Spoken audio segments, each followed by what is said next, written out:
I request Professor Dhruvo Mukhopadhyay, the President of Breakthrough Science Society, to chair this session. I now request him to take command of the rest of the program.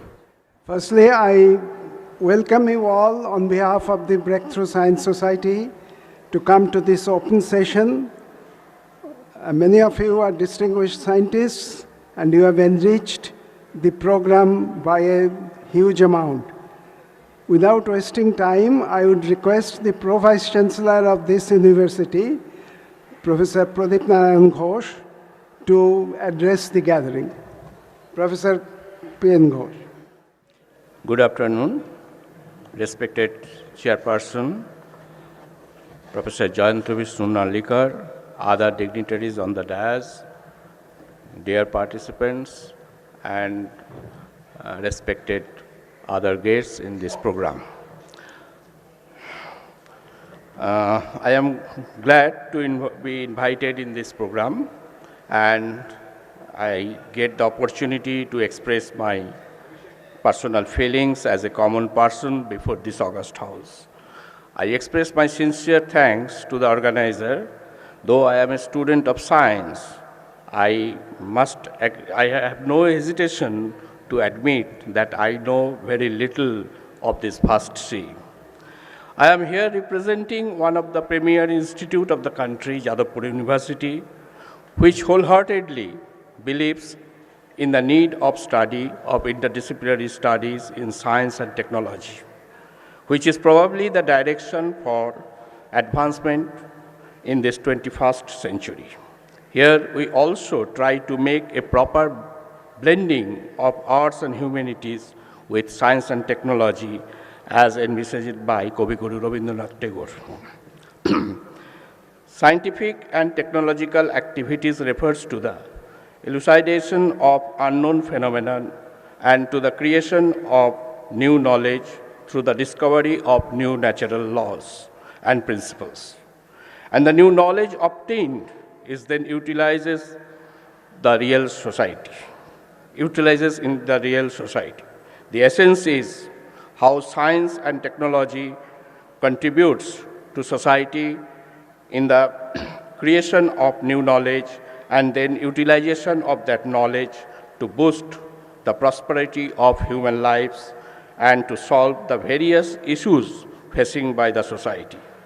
With the shift to a knowledge-based society well underway in the opening years of the 21st century, the creation of new knowledge is an increasingly important aspect of scientific and technological activities. And the role of science in this knowledge creation is important for the realization of science technology for society. There is a strong relationship between science and technology with the society. We can understand this relationship by citing an example, the effect of rain falling on a mountain. The rainwater does not immediately wash away downhill. First, it is captured and stored by the forest, giving life to trees and other vegetation and creating a verdant landscape. This can be compared to the accumulation of scientific knowledge and the continuing search for truth obtained through basic research and perhaps demonstrates that science has intrinsic value in itself. Meanwhile, the rainwater stored in the forest bubbles out from springs and flows downhill in a steadily widening stream. A single stream flow can separate into a large number of subflows, and sometimes the flow can go underground into a subterranean network.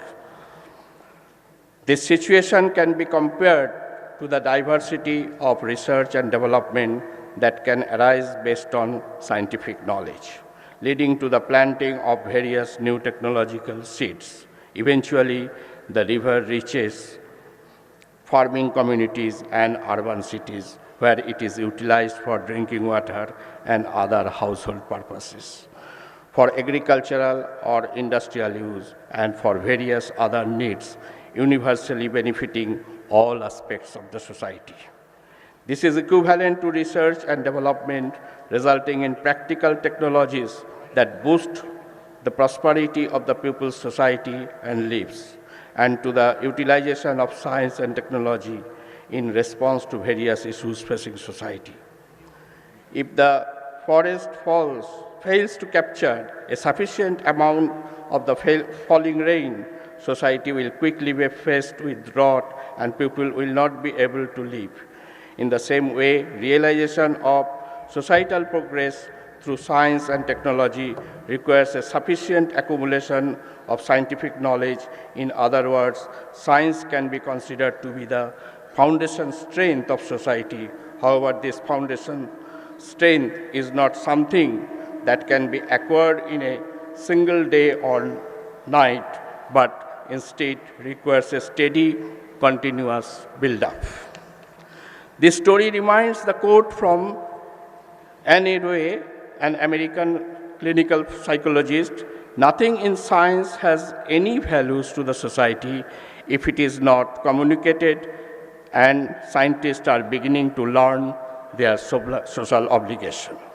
Further, we often argue which comes first, science or technology.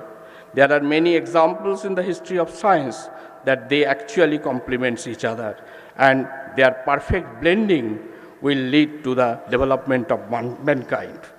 With the spread of modern science, of course, it remains important to maintain the diverse cultures and traditions intrinsic to local areas, and achieving harmony between the two will no doubt be an important issue in the future. As science and technology has become more closely related to our daily lives and the range of human activities has expanded, people's sense of values and demands have diversified for more convenience, more ease of use, and more functionality.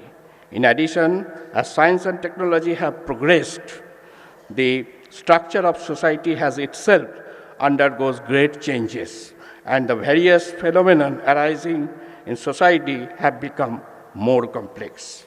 In response to these changes in society, a new comprehensive viewpoint is needed in order to build a generally optimum relationship between science and technology with the society. With science and technology becoming more advanced, the various sectors in the natural science have become more specialized and detailed.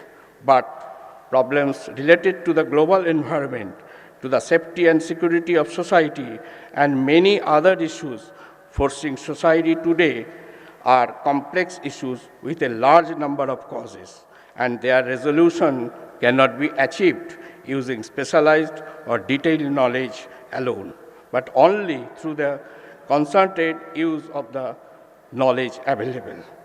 What is needed today to resolve these kinds of problems is integration of knowledge from various specialized or detailed sectors and integration of knowledge obtained in such differing sectors as the natural sciences and humanities and social sciences, or in other words, integration of intra-sector efforts. At present, science and technology outcomes are utilized in a diverse variety of forms and bring much profit to society, while at the same time their application has also led to unforeseen issues for society. We need to be careful about it. Excess use and misuse of technology is required to be controlled. In the word of Bertrand Russell, quote, "Science may be boon if war can be abolished and democracy and cultural liberty preserved. If this cannot be done, science will precipitate evils greater than any that mankind ever experienced," unquote. I do hope this seminar workshop already addressed social and addressed all the social impact, and at the same time taken step to educate common people about the concept of truth that is the essence of the science philosophy, the understanding of necessity understanding of necessity of final outcome of rainwater to commoners is necessary in understanding and maintenance of continuous flow. With these few words, I am concluding my address and once again express my deep gratitude to the organizer to invite me in this thought-provoking program. Thank you very much.